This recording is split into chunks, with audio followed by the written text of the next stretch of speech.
श्री कृष्ण कहते हैं कि जब जिंदगी में बुरा समय आए तब समझ लेना कि अच्छे कर्म का समय आ गया है। कन्हैया जी हमारे पालनहार है। उनके नाम मात्र से ही होता दुखों का संहार है। जान से ज्यादा अनुभव बड़ा है, अनुभव से ज्यादा जिंदगी बड़ी है। जिंदगी में रिश्तों की कमी है और रिश्तों में प्रेम ही नहीं है। भाग्यवान वह होते हैं जो राधा कृष्ण के दरबार में शीश झुकाते हैं। एक दिन उन दोनों में से दुष्ट पापा बुद्धि ने मन में सोचा कि वह गरीब है और उसके पास अपने लिए कमाने का ज्ञान नहीं है। उसने धर्म बुद्धि को दूसरे राज्य में ले जाने और पैसे कमाने के लिए उसके कौशल का उपयोग करने के बारे में सोचा। उसने सोचा, अगर मैं उसे सारी कमाई से वंचित कर सकता हूँ तो मैं सारा पैसा अपने लिए रख सकता हूँ और खुशी से रह सकता हूँ। कुछ समय बाद वह धर्म बुद्धि से मिला। मेरे दोस्त, जब हम बूढ़े हो जाएंगे तो हमें अपना भरण पोषण करने के लिए धन कमाने की आवश्यकता होगी। हम धन कमाने के लिए किसी अन्य राज्य की यात्रा करें, क्योंकि जब तक हम दूर के राज्यों की यात्रा नहीं करेंगे हमें हमारे पोते पोतियों को बताने के लिए कोई कहानियां नहीं बनेगी।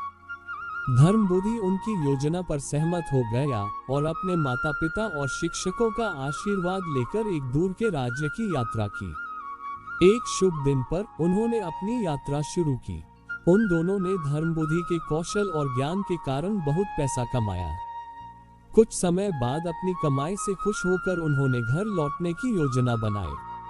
अपने घर जाते समय जैसे ही वे अपने गांव के पास पहुंचे, पापा बुद्धि ने धर्म बुद्धि से कहा, मित्र, हमारे लिए इतना पैसा घर ले जाना अनुचित होगा क्योंकि हमारे सभी दोस्त और रिश्तेदार हमसे पैसे मांगने लगेंगे।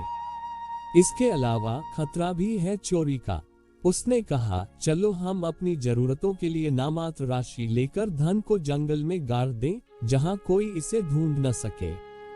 जब भी हमें कुछ धन की आवश्यकता होगी हम एक साथ वापस आ सकते हैं और इसे खोद सकते हैं।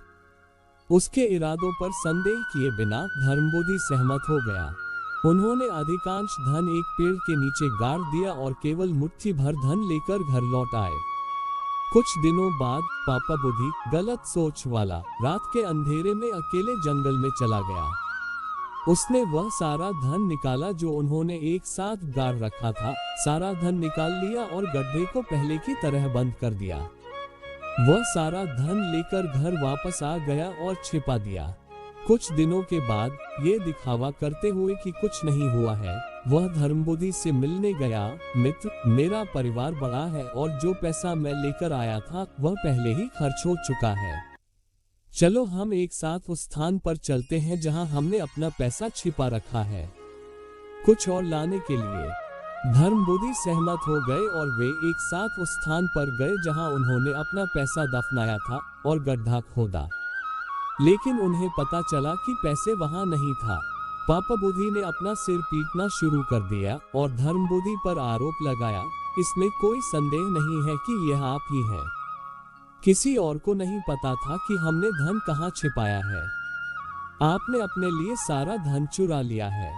यदि आप मुझे मेरा आधा धन नहीं देंगे तो मैं न्याय के लिए गांव के बुजुर्गों से शिकायत करूंगा। अचंभित होकर धर्म बुद्धि ने विरोध किया, मैंने ऐसी कोई चोरी नहीं की है। दोष मुझ पर मत डालो क्योंकि मैं एक नेक आदमी हूँ। वे दोनों झगड़ने लगे और न्याय के लिए गांव के बुजुर्गों के पास गए। बड़ों ने उनसे सत्य का पता लगाने के लिए अग्नि देवता के समक्ष प्रतिज्ञा करने को कहा। पापा बुद्धि ने सुझाव दिया, अग्नि देवता के समक्ष प्रतिज्ञा करने से पहले हम पेड़ की आत्मा से गवाही देने का अनुरोध कर सकते हैं। यह एक बड़े पेड़ के सामने था कि हमने सारा धन गाड़ दिया था और यह हमें प्रकट करने में सक्षम हो सकता है कि कौन चोर है। न्यायाधीश सहमत हुए। हम एक साथ जंगल जाएंगे और पेड़ की आत्मा से हमारे सामने सच्चाई प्रकट करने का अनुरोध करेंगे। यदि वह विफल रहता है तो हम अग्नि देवता के सामने प्रतिज्ञा लेंगे। पापा बुद्धि तुरंत अपने पिता के पास गया। मैंने धर्म बुद्धि से बहुत बड़ी रकम चुराई है और हमने इस मामले को गांव के बुजुर्गों के पास ले जाया है। आपका सहयोग मुझे बचाएगा और दोष धर्म बुद्धि पर डाल देगा, अन्यथा मैं ऐसा नहीं करूंगा। उनके पिता ने कहा, मेरे बेटे, मुझे बताओ कि मैं तुम्हारी कैसे मदद कर सकता हूँ ताकि तुम्हें पैसे से भागना न पड़े। पापा बुद्धि ने समझाया, बड़े पेड़ के अंदर एक बड़ा खोखला है जहाँ हमने पैसे गाड़े थे। आपको सुबह होने से पहले खोखले के अंदर जाना होगा। जब हम सभी पेड़ की आत्मा से सच्चाई प्रकट करने का अनुरोध करने के लिए जंगल में जाते हैं, तभी आपको अंदर से चिल्लाना होगा कि धर्म बुद्धि ही असली चोर है, मैं बाकी सब संभाल सकता हूँ। सहमति के अनुसार उसके पिता जंगल में चले गए और अगली सुबह पेड़ के खोखले में छिप गए। कुछ समय बाद गांव के बुजुर्गों के साथ धर्म बुद्धि और पापा बुद्धि दोनों उस विशाल पेड़ के पास गए जहां उन्होंने अपना धन गाड़ा था। पापा बुद्धि ने ऊंची आवाज में पूछा, हे पेड़ की आत्मा, कृपया हमें बताएं कि चोर कौन है, क्योंकि हमारा टकराव है और गांव के बुजुर्ग सच्चाई की तलाश में आए हैं। तुरंत पापा बुद्धि के पिता ने पेड़ के खोखले हिस्से के अंदर से उत्तर दिया, सच्चाई की तलाश करने वाले सभी लोग सुने। धर्म बुद्धि चोर है जिसने सारा पैसा चुरा लिया है। गांव के बुजुर्ग आश्चर्यचकित थे। वे इस बात से इनकार नहीं कर सकते थे कि पेड़ की आत्मा ने वास्तव में सच्चाई प्रकट की थी। वे तुरंत आपस में चर्चा करने लगे कि उन्हें धर्म बुद्धि के अपराध के लिए क्या दंड देना चाहिए। इसी बीच जब धर्म बुद्धि ने पेड़ की आत्मा को ऐसी बात कहते सुना तो उसे यकीन हो गया कि जरूर कुछ गड़बड़ है। यदि ऐसा है तो वृक्ष की आत्मा असत्य बोल रही है। ये संभव नहीं है।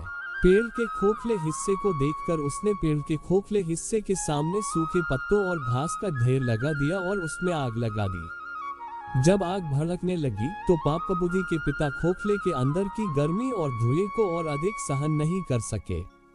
वह बाहर आया, उसके शरीर में जलन थी और वह दया की गुहार लगा रहा था। गांव के बुजुर्ग उसे पेड़ की तरफ से बाहर आते देख आश्चर्यचकित हुए। तुम यहाँ क्या कर रहे थे और तुम्हें क्या हो गया है? उसने तुरंत अपना अपराध कबूल कर लिया और गांव के बुजुर्गों को बताया कि उसके बेटे ने क्या किया है। इस प्रकार गांव के बुजुर्गों को सच्चाई का पता चला और उन्होंने पापा बुद्धि को चोरी के अपराध के लिए दंडित करने का फैसला किया। उन्होंने पापा बुद्धि को उसी पेड़ पर लटकाने का फैसला किया और धर्म बुद्धि की बुद्धि की प्रशंसा की। इसलिए हमें हमेशा दुष्टों की संगति से बच के रहना चाहिए, अन्यथा इस कहानी की तरह भारी कीमत चुकानी पड़ेगी। दुष्टों की संगति से बचे, अन्यथा आपको इसकी भारी कीमत चुकानी पड़ेगी। ये दुनिया एक पाठशाला है और ईश्वर इसके गुरु। वह कठिन परीक्षा केवल काबिल व्यक्ति की ही लेते हैं।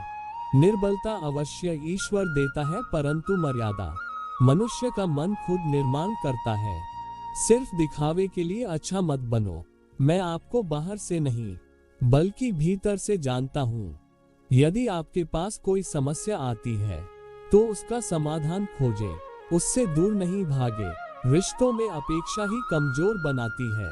अपेक्षा तो स्वयं मस्तिष्क में जन्म लेती है।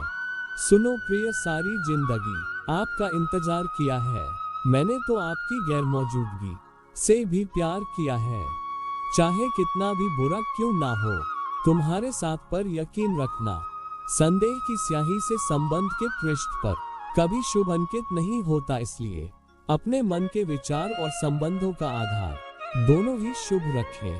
प्रेम का कोई अंत नहीं है। यह विरह से बढ़ता है और आंसू से फैलता है। कभी ग्वाला कभी मुरलीधर, अपराधी सुदर्शन चक्रधारी है वो, दयालु और द्रौपदी का साड़ी भी है वो। समय आने पर सबको मिलता है। समय से पहले की चाह ही दुख का कारण बनती है। मित्र शब्द को प्रथम उच्चारण करने वाला व्यक्ति मित्रता के लिए सबसे ज्यादा प्रतिबंध और समर्पित होना चाहिए। कृष्ण कहते हैं, धर्म के लिए लड़ना सीखो, अधर्मी का काल बनना सीखो और अपनों के लिए त्याग करना सीखो। वे मूर्ख हैं जो प्रेम को बकवास कहते हैं। प्रेम इस संसार की मूल है, इसी से संसार बना है। दगा किसी का सगा नहीं होता। जहां मतलब खत्म होता है वहां दगा की शुरुआत होती है। जीवन में वाणी को संयम में रखना अनिवार्य है, क्योंकि वाणी से दिए हुए घाव कभी भरे नहीं जा सकते। इंसान को उसके कर्म नहीं, कर्म के पीछे की इच्छाएं बांधे रखती हैं, क्योंकि इच्छाओं के कारण ही कर्म निर्मित होते हैं। किसी जीव को कष्ट देकर तुम मुझे खुश कैसे देख सकते हो? हमें चिंता नहीं खुद की, उन्हें चिंता हमारी है।